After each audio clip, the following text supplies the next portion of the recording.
Halo, assalamualaikum.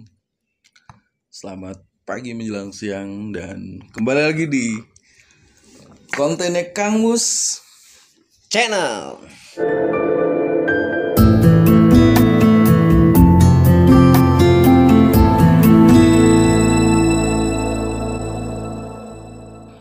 Kalau prediksi Mas Dimas sendiri nih di pemilu 2024 nanti, kalau memang ada pemilu ya, kalau jadi pemilu itu ya pasti kalau jadi pemilu dong itu mas, nggak mungkin nggak jadi. Pemilu pasti jadi. Pemilu adalah hal yang sangat wajib dan sakral dalam sebuah negara.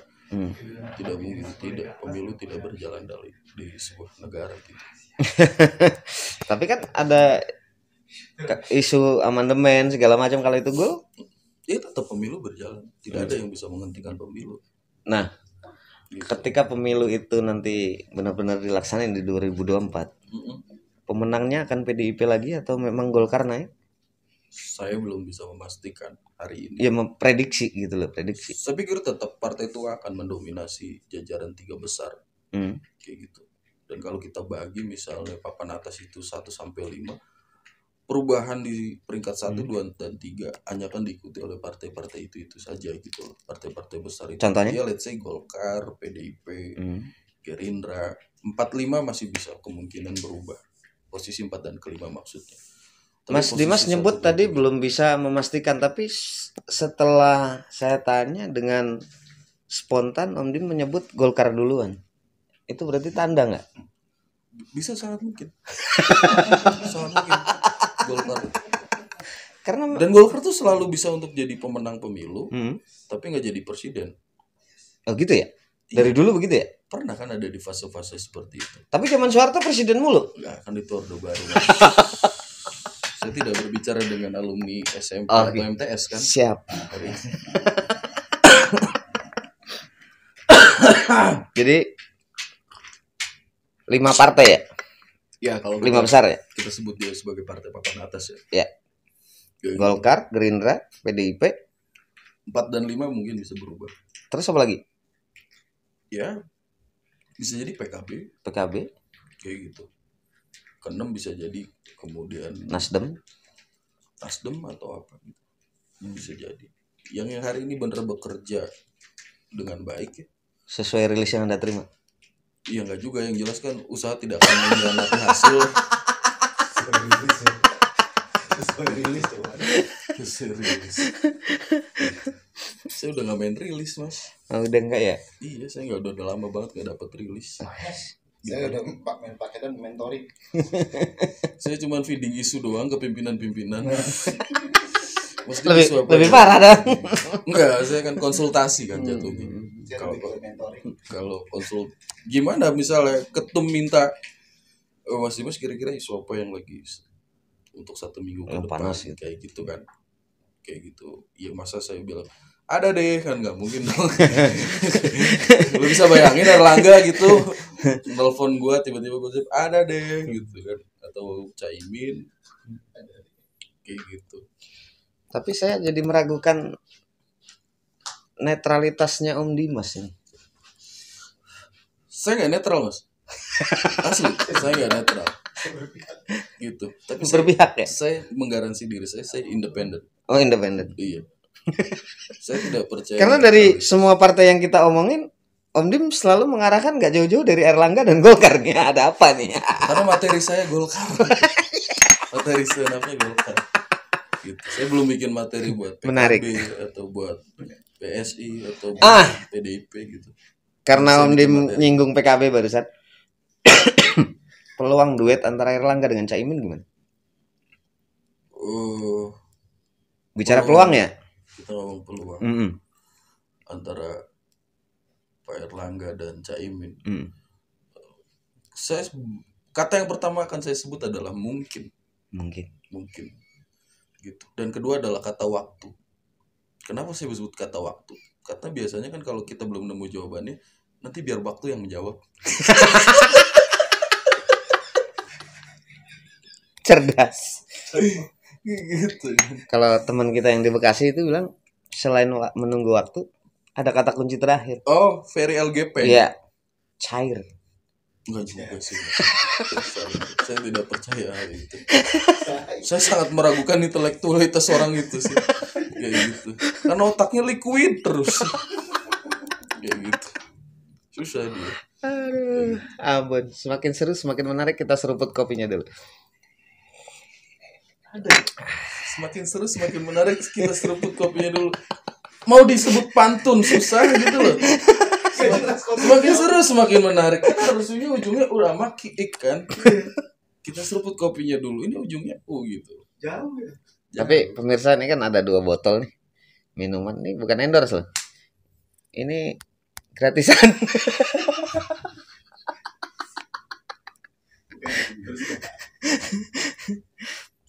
The Transjakarta Luxury Hotel. Keren juga nih Busway punya hotel. Iya. Transjakarta kan? Busway. Kayak gitu. Jadi saya pikir seperti itu ya Mas Bus. Kalau dalam perpolitikan Indonesia itu selalu kita tidak bisa menebak hari ini akan seperti apa kayak gitu kan.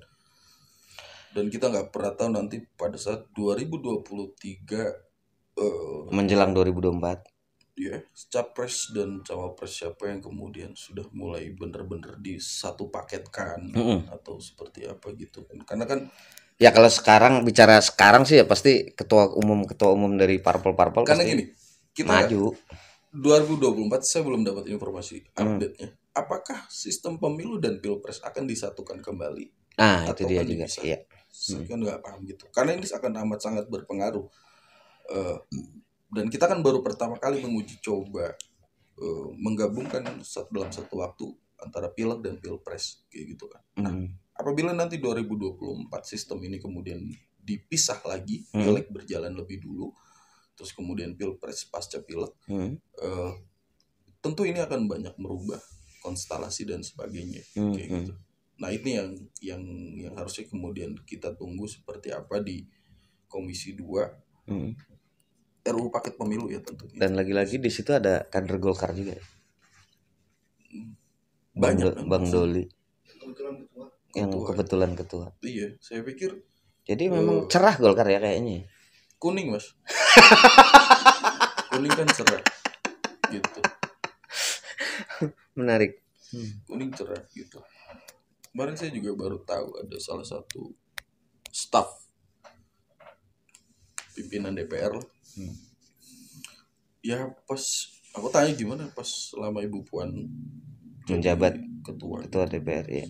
Semua rata-rata pengen jadi PDIP Mas. Wah, kenapa? Iya karena PDIP itu kan pengen dekat Ibu Puan.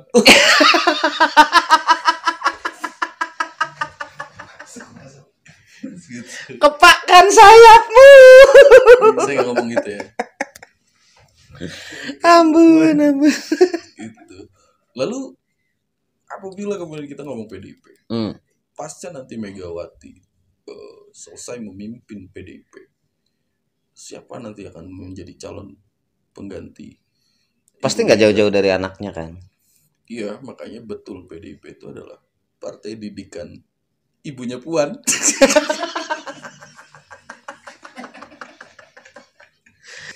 Tapi ngomong-ngomong soal pengganti Ibu Mega, kalau Om Dim melihat Bu Mega akan lebih condong ke Ibu Puan atau ke Bapak Prananda?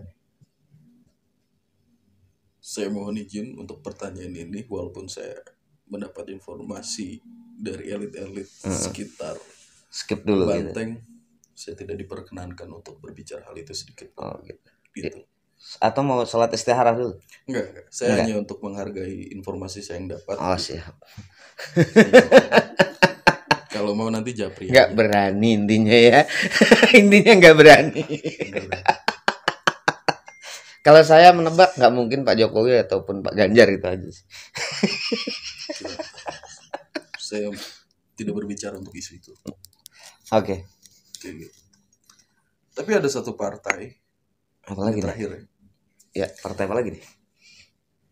Yang sempat membuat seluruh kaum laki-laki bangsa Indonesia itu mengibarkan tagline Hari Patah Hati Nasional. Gitu. Dan partai ini juga cukup banyak ya disegani lah, gitu, dan banyak diminati. Partai apa tuh? Partai Hanura. Kok Hanura? Hati Nurani Raisa. Maaf Pak Oso. Partai Hati Nurani Raisa. Baru denger gua.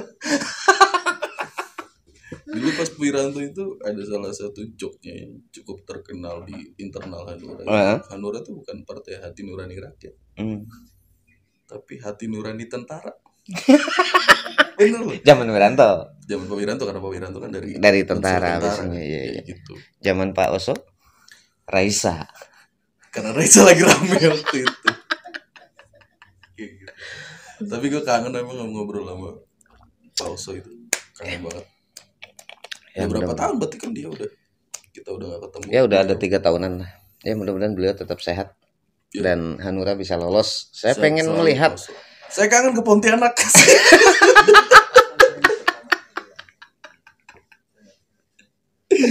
Ujungnya itu. Oke Om Dim, terakhir nih.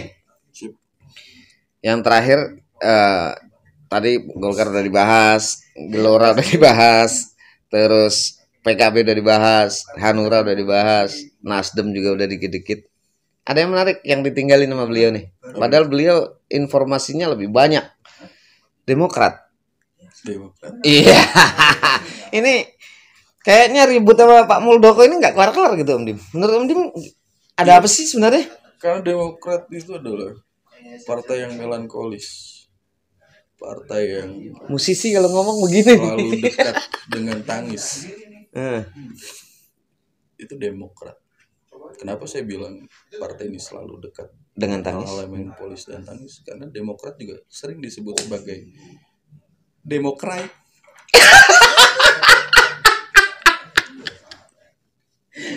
Kirain demokrasi tadi. Enggak, tapi di bawah kepemimpinan Mas AHY, Demokrat juga saya pikir sudah bertransformasi cukup baik ya.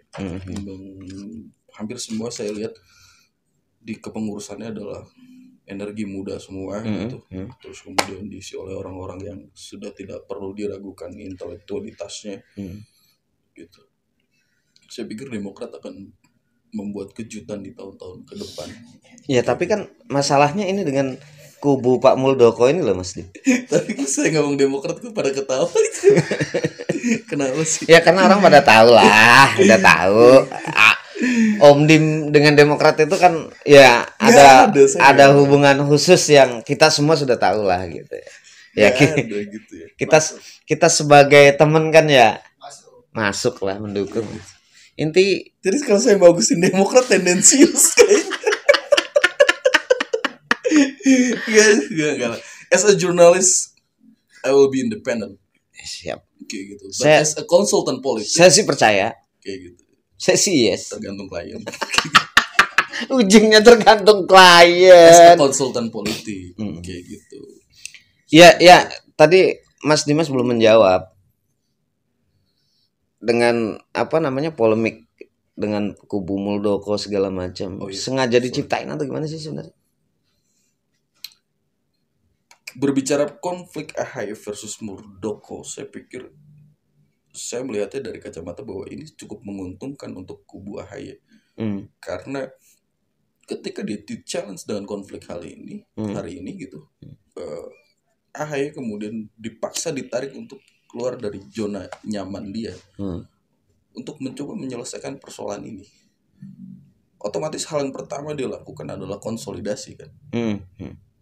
Menggalang kekuatan kembali, mengkonsolidasi kembali, terus menghidupkan mesin partai, dan kerja-kerja partai pun kemudian dibuat 2 kali lebih bekerja walaupun kemudian masih jauh dari pemilu. Saya pikir ketika AHY berhasil melalui badai ini, ini akan memberikan dampak positif, baik itu secara elektoral ataupun popularitas atau dampak-dampak lainnya yang kemudian bisa membuat Demokrat yang saya bilang tadi akan cukup memberikan kejutan di 2024 dengan catatan bahwa ya dia berhasil melalui pertarungan ini kayak gitu. Tapi kan posisinya begini Mas, dari kubu Muldoko sendiri kan sekarang masih ribut mulu gitu sampai ke gugatan lagi ini segala macam. Apa ini nggak upaya untuk menjegal Demokrat biar nggak terdaftar di pemilu? Kalau ribut mulu kan susah Mas. Saya nggak tahu, semua nanti tergantung pada putusan MA yang diajukan oleh yang dikomandoi oleh pengacaranya Yusril Iza Mahendra itu kan.